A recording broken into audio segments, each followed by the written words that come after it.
Okay, so in this video, I'm going to share my biggest takeaways and the things I've learned from creating my short film Dear Prompt for the Beyond the Prompt competition by LTX Studio. I'm also happy to share that my film was officially selected to be screened in the Forward Festival in Berlin, which is a great honor to have the opportunity to showcase my work in such an international platform. So thank you, LTX Studio. In this video, I'm going to give the takeaways using LTX Studios, but also on AI filmmaking. So you should watch it anyway. And I would just want to say a quick disclaimer is that I didn't use all of LTX features, as you can see here.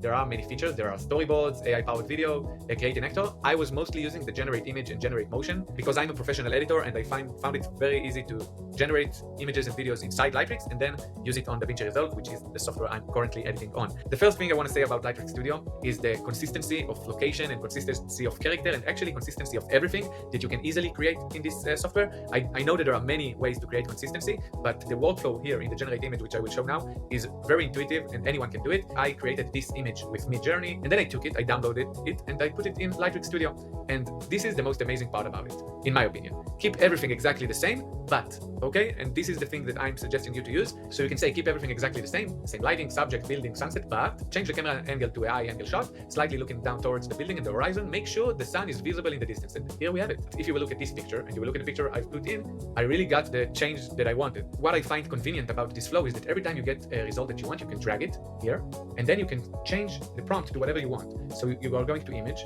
you're taking this, and now you can say, I want an extreme wide angle, I want a overhead, and just write what you want, like you see in these prompts, and you will get a result. And then you can just create a consistent scene. Keep everything exactly the same, but change the camera angle to an extreme close-up. So I took this image, and now I'm in extreme close-up. And then you can change the lighting, you can change everything. And once you have something that you're satisfied with, like this one, you can drag it.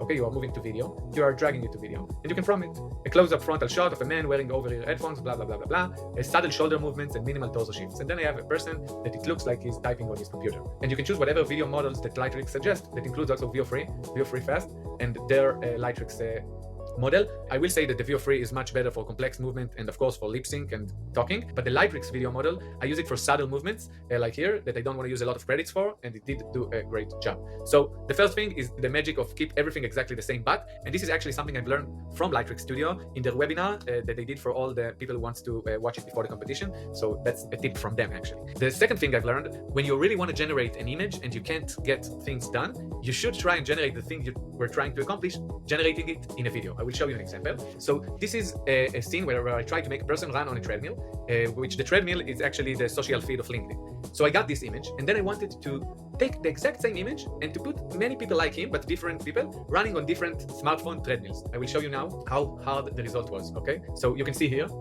extreme long shot. He is surrounded by countless diverse people, okay? Each on their identical LinkedIn feed treadmill. And for some reason, they are all small. Then I took this image and I say, make them the same size. Then I tried to do so many things, but I couldn't do it like the way I imagined it, which is with big gaps and symmetrical. You can see that I tried to move for a different angle and then create it. And it took me such a long time to create this thing. I didn't like any result I saw. You can see how many generations I have here. Until I said, okay, let's take the image I like, this one, and let's do the prompt for a video prompt. And now you can see that I tried it with VO2. And then when I did it with VO3, I got exactly what I wanted. Exactly. I want to show you another example of this. I tried to make this person to be grabbed by a fist. Okay, this is a bit of hilarious. Don't mind the other thing I was trying to do here, which is also funny. But doesn't matter what I did. Every time I've prompted, okay, it grabbed it from the neck. I even tried in one certain point to tell him, change the outfit to a blanket, and then I asked him, change the blanket to a fist, and it couldn't make it, always from the top. And then I said, okay, let's go to VO3, but here, look at this. Okay, exactly what I wanted. I even like the way it grabs his hand here. So this is the second thing. When still images prompting fail, try to prompt the same idea exactly to video.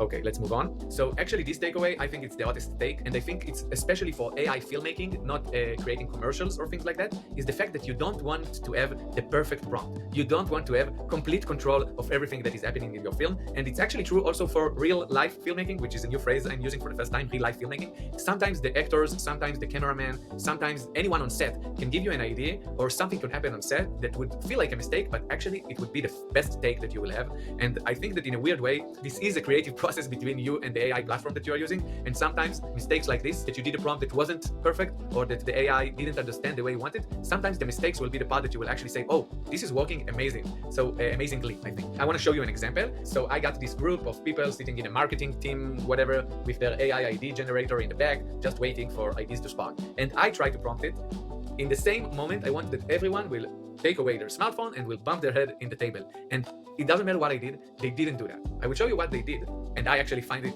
much better than bumping your head in the table. They did this one, which is like so religiously good, like a cult vibe. There's a cult vibe in this video. And then I tried again, and they did something even weirder, which is this movement.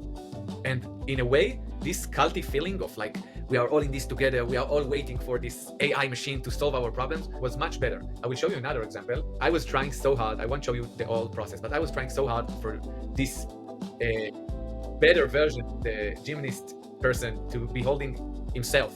And then the View Free changed it to an action figure, actually. And I really like this action figure take, okay? Because I didn't thought about it, but once I saw it, it felt even more like his ego is playing with himself in a way, what I was trying to make. The last thing I want to say, and it's something that I already wrote about it in my previous post, is that I'm not sure that LTX Studio consistency is the best in the market. I'm sure that tomorrow morning there will be a tool that all of my LinkedIn is going to be swamped with. You have to use this tool. And I'm again telling you that the most important thing, in my opinion, is the adaptability, and it's the way for you as a storyteller to find ways to tell your story. It doesn't need to be in the most efficient way. It doesn't need to be in the most cost-effective way, because we are in an era where it's already faster, it's already cheaper, and you can get results that you could never have gotten as a solo filmmaker. So what I'm advising you is to find, again, a goal that you want to accomplish, find the right tools and experiment with it. And there's no one way to do it. You can't get it wrong as long as you are doing something. This is like the thing I'm trying to say. And one last thing, now I'm focusing on my next challenge, and I'm encouraging you also to have every time a different challenge to learn different AI tools. And I'm going to be participating in the 48 hours competition by Runway. So if you're going to participate as well, let me know. Maybe we can collaborate. And that's it. Let me know what you thought in the comments. And if there are any things that I can learn from you, I would be happy.